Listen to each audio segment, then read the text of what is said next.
Para kay Richard Oponda, katropa, content ka naman, diskarte para sa mga baguhan paps. Diskarte para sa mga baguhan na motorcycle taxi na gaya ko. Sa kalsada, malikabok, umuulan man, umaaraw, riders na baguhan. Bagong salang sa ganitong galawan, di lang basta throttle ang hinahawakan, syempre diskarte din ang puhunan. Kaya't makinig ka muna, ito ang paalala ng tropa mong gusto kang tulungan. Una sa lahat, bihis na tama, mabango at pananamit na kaaya-aya, helmet na maayos na may strap, sabay abot ng bagong shower cap. Huwag kang bara-bara kapag nagmamaneo sa kalsada. Tingin muna sa kaliwat kanan bago umarangkada. Isuot ang reflectorize kung gabi na upang madali kang makita ng kapwa mo motorista. Pangalawa, paggalang at respeto sa pasahero. Bawal ang masungit dahil sa tip ikaw ay laging zero. Okay na po.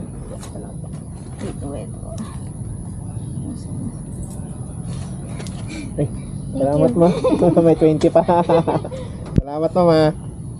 Isang good morning po o kaya'y daanin mo sa pagiging isang bulero. Sambit at pagbati na ang ganda nyo naman po kahit hindi naman totoo. Joke lang po, aray ko. Minsan sa ngiti may dagdag ka pang piso na mula sa puso at kapag ang pasahero ay natuwa pa sa'yo, baka pati number mo ay kunin niya pa ito. Sinyalis na talaga ito na siya na talaga ang forever mo. Sana all. Pangatlo, alamin mo muna ang daan bago umis ka po upang malaman kung tamang daan ba ito. Tulad ngayon, malakas ang ulan at may bagyo. Baka pagdating mo sa dulo, tsaka mo lang ma-realize na baha pala dito. Aray ko. Sayang naman ang gasolina at ang oras mo. Okay lang sana kung mabait at galante ang pasahero mo. Salamat ma'am. Ano lang po, 51. Okay lang. Okay lang po ma'am. Salamat po.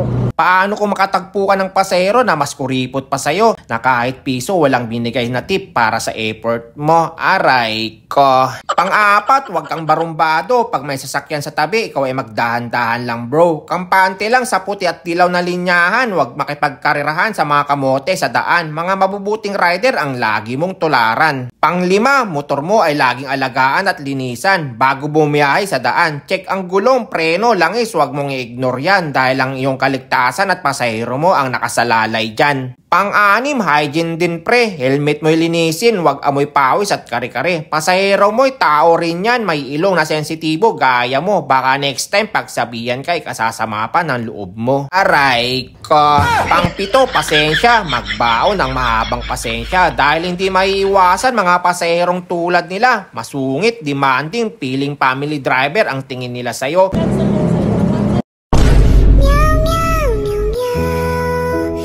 Grabe naman kayo. 2 kilometro po yung pinuntahan ko. Kaya dapat mong gawin sa ganitong senaryo ng mga pasahero, ipagdasal mo na lang sila dahil hindi naman lahat ng pasahero ay gaya nila. Pang-walo, isipin lagi ang pamilya upang maging mabuting padre de pamilya. Mahalin sila at gawing inspirasyon sa araw-araw mong pakikibaka sa kalsada upang ang pagod mo ay hindi alintana kapag sila ang una. Pang-siyam, manalangin at humingi palagi ng gabay galing sa taas upang gabayan niya tayo lagi sa ating mga biyahe na naway hatid niya tayo lagi ng ligtas sa ating mga paroroonan hanggang sa ating pag-uwi sa ating mga tahanan. At ang panghuli sa lahat ay huwag kang mandaya ng presyo sa iyong mga pasahero. Talino na rin yan sila, gaya mo. Huwag kang gagaya sa iba kung maningil ay doblado. Maging patas sa iyong mga pasahero dahil may pamilya din yan tulad mo. Dahil ang may mabuting puso ay laging panalo, kaya huwag kang gumaya sa iba. Ang karma ay mabilis, parang 400cc na big bike yan bro. Aray ko.